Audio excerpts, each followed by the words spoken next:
One of East Alabama's biggest hospitals is about to get a new owner. Sunshine, dry weather, and warm temperatures. That's going to continue throughout East Alabama for the foreseeable future. We'll have the complete forecast details coming up. It is another top two seeds facing off against each other in the winner's bracket of the annual Calhoun County Softball Tournament. EAN Local News starts right now.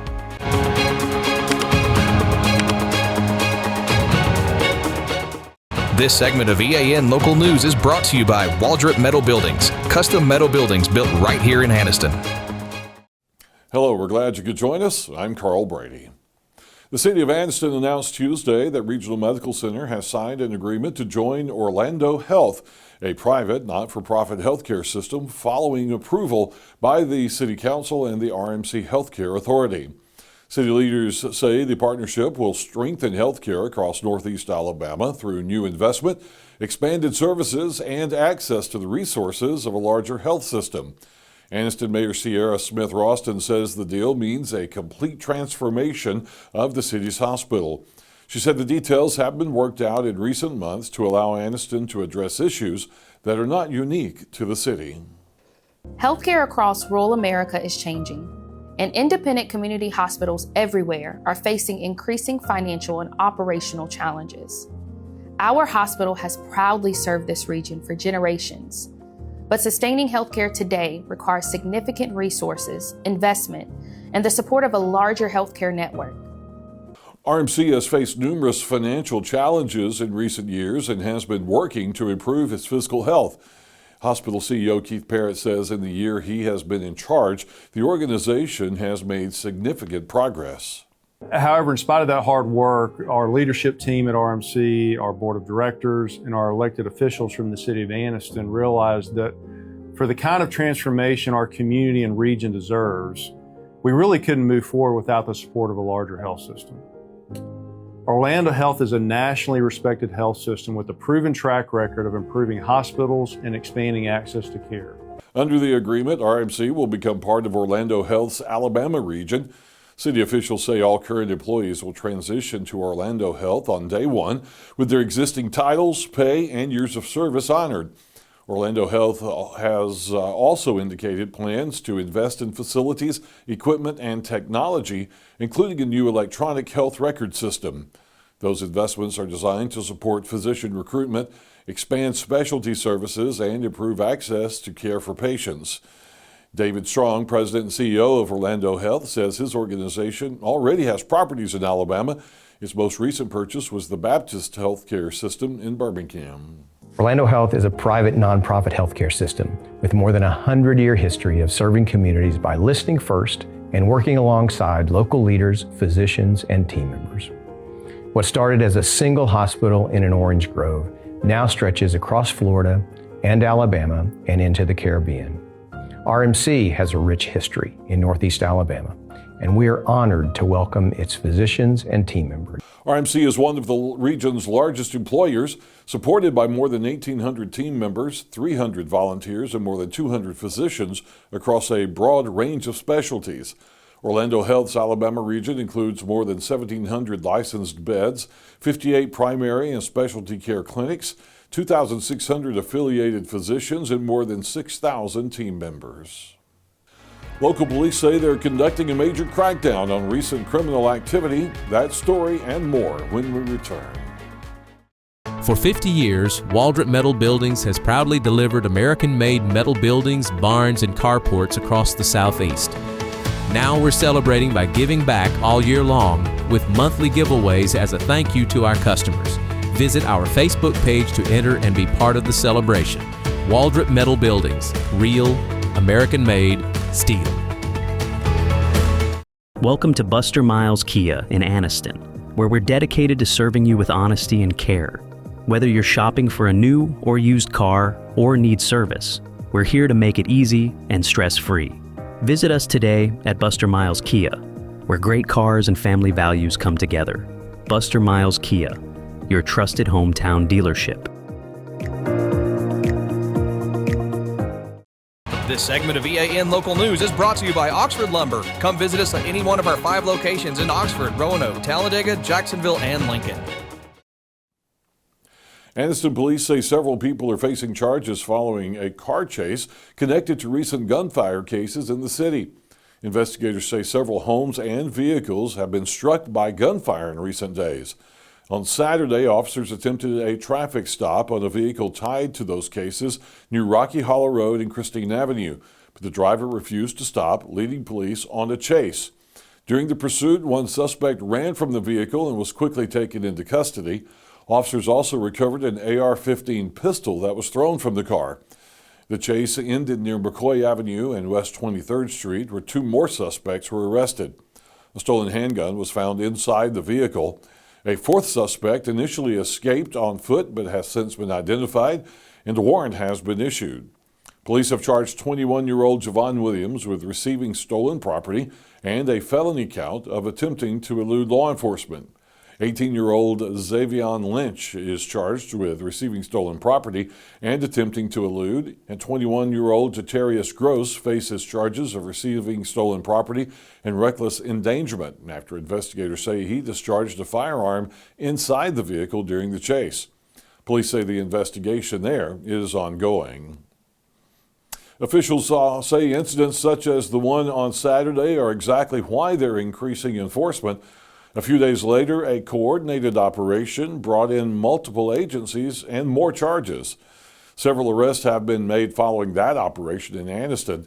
On Tuesday, Anniston police, along with several other local and federal agencies, executed a search warrant on McCall Drive, where investigators recovered illegal drugs and 6 firearms, including a stolen weapon and another modified with a machine gun conversion device. 3 people were arrested at that location. 45-year-old Victoria Pope and 22-year-old Travis Turner are both charged with being certain persons forbidden to possess a firearm. 21-year-old Deordric Searcy is charged with possession of marijuana in the first degree. As the investigation continued, officers responded to a second location on East 22nd Street where additional arrests were made. 19-year-old Zaquan Ackles was taken into custody on an outstanding warrant for attempting to elude law enforcement. The 23-year-old Darnell Thomas Jr. faces multiple charges, including unlawful possession of a controlled substance, obstructing justice using a false ID, and outstanding warrants for fraudulent use of a credit or debit card, probation violation, and failure to appear. Police also recovered another stolen firearm during that operation. Authorities say the investigation is ongoing and more charges are expected. Another indictment tied to the Motorsports Hall of Fame, this time a former bookkeeper accused of taking more than $150,000. Details coming out. This spring and summer, get it done right with Oxford Lumber, your hometown partner for projects big or small. From refreshing your garden to upgrading your outdoor space, we've got everything you need. Check out our full garden center and gear up on our Stihl showroom, chainsaws, blowers, trimmers, and more. Ready to grill? We've got Big Green Egg, Traeger, and Blackstone to fire up the fun. Since 1985, Oxford Lumber has been built on tradition and focused on you. Visit us today at any of our 5 locations: Oxford, Roanoke, Talladega, Jacksonville, and Lincoln. Oxford Lumber, where you're treated like family. Hi, my name is Edith Couch, and I'm a patient at Good Hydrations. Well, I've known Dr. Sneed and I've known the people at CARES ever since I moved here from Atlanta. And so I had told him about my infusions that I got because I went all the way to Birmingham. These are friends, and they're also very caring people. They asked me questions, asked me what I wanted, told me what they had to offer, what they thought would be best for me given my health situation. And so I've been coming here ever since the first trial one that I did with them.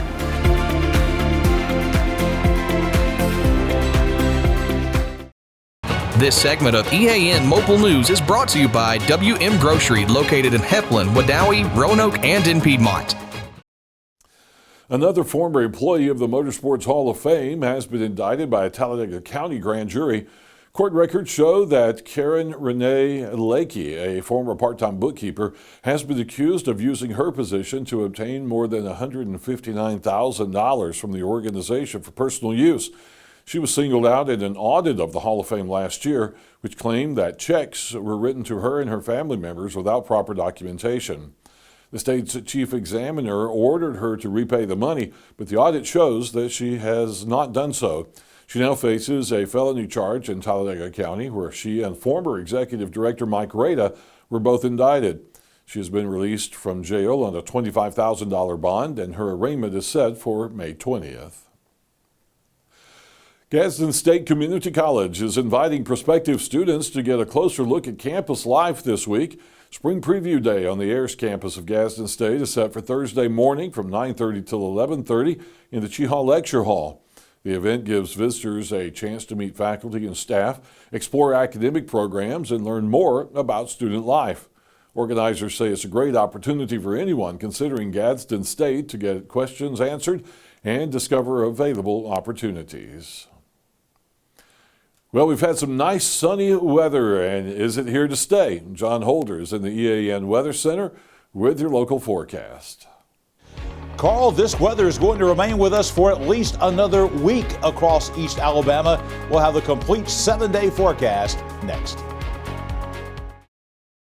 Spring into freshness at WM. Celebrate the season with our bountiful selection of farm fresh produce. From juicy berries to crisp greens, taste the flavors of spring at WM. Visit us today and let the freshness bloom in every bite.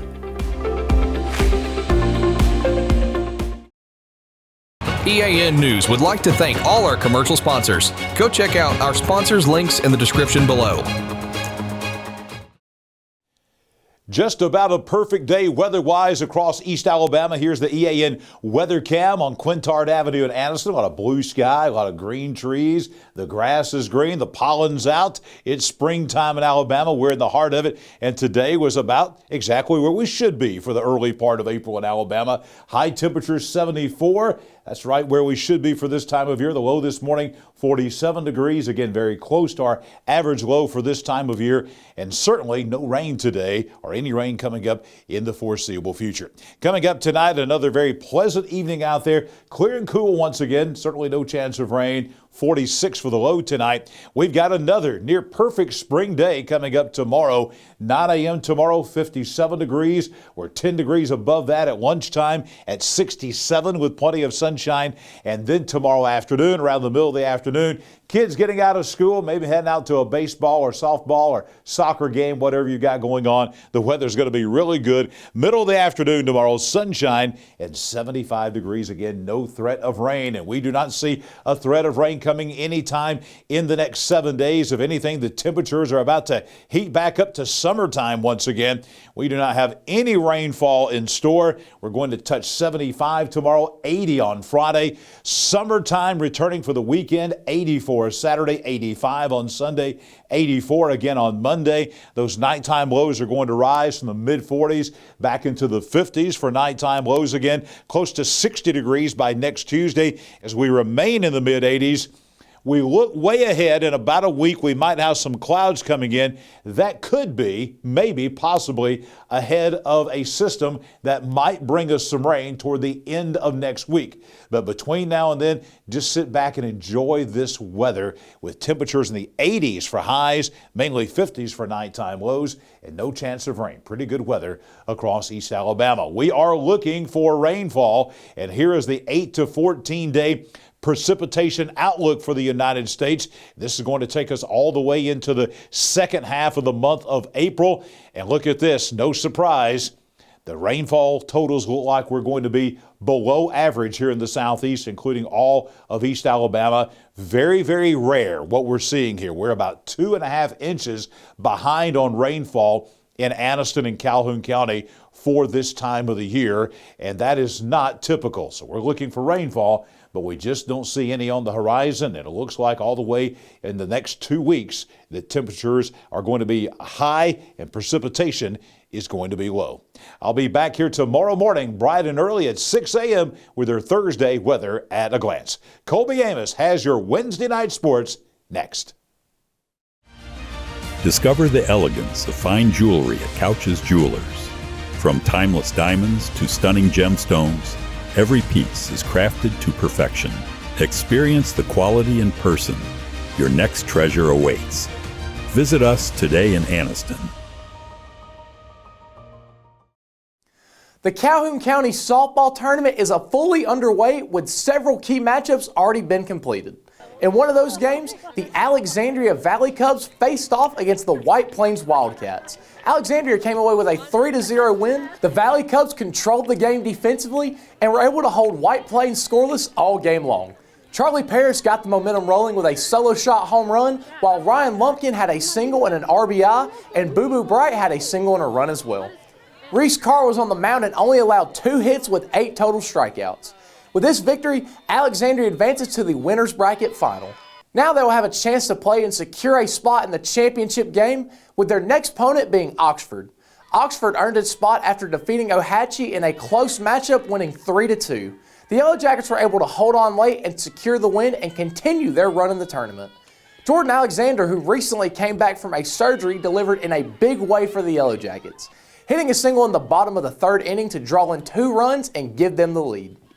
We also had the opportunity to speak with Oxford's head coach, Wendy McKibben, following the game about the focus going into the next game, being the winner's bracket final. The biggest focus going into the winner's bracket finals would be the fact that we've got to win every inning offensively and defensively. We can't give extra outs to our opponent. With the game being such a close battle, Coach McKibben also mentions what it felt like for the turning point for the Lady Yellow Jackets. I really liked our fight tonight. We got down 2-0 in the first inning, and we kept clawing back, and our grit's real strong, and our chemistry is really well right now. Everybody's playing really hard. McKibben also highlights how proud and happy she is for her team to not only execute, but stay composed during these big-time moments. Very proud of my kids. We got down 2 runs early in the first inning. We're playing a 75-minute or 5-inning ball game, so very proud of them. They held their composure, and they did a good job. That sets up a winner's bracket final between Alexandria and Oxford. The game is scheduled for Thursday at 5 p.m. and will take place at the Calhoun County Sports Complex. The winner will move one step closer to claiming the county tournament title and a shot to define themselves as the best team in Calhoun County. That's going to be all that we have for sports today. Back to you, Carl. Thank you for watching East Alabama Now Local News. We appreciate all of your support. Please like and subscribe to see more local news for your area. We'll see you back here Thursday for your news on your schedule.